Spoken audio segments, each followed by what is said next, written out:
अरे चलती ही रनिया नाक के नथुनिया भुला दिया दुनिया। चलती है चाल जैसे चलती ही रनिया नाक के नथुनिया भुला दिया दुनिया।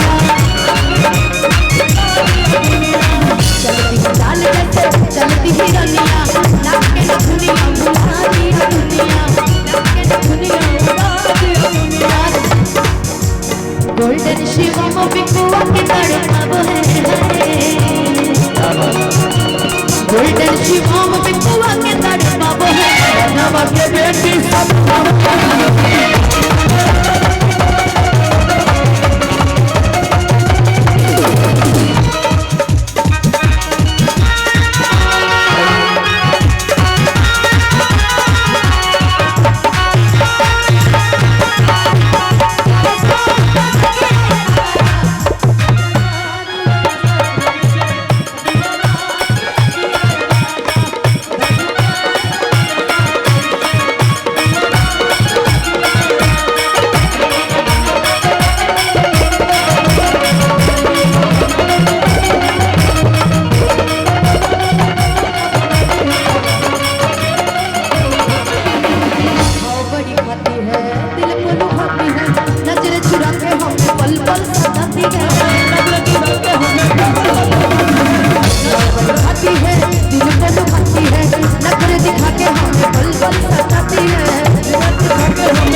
गोल्डन शिवम हिमांशुआ के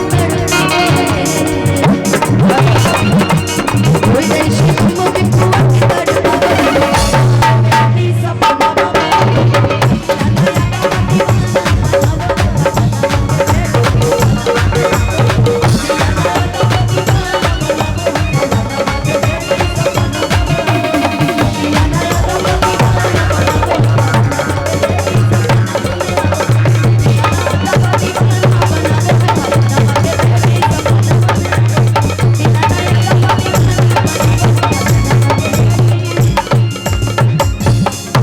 ससुरा जइबू बलोरो से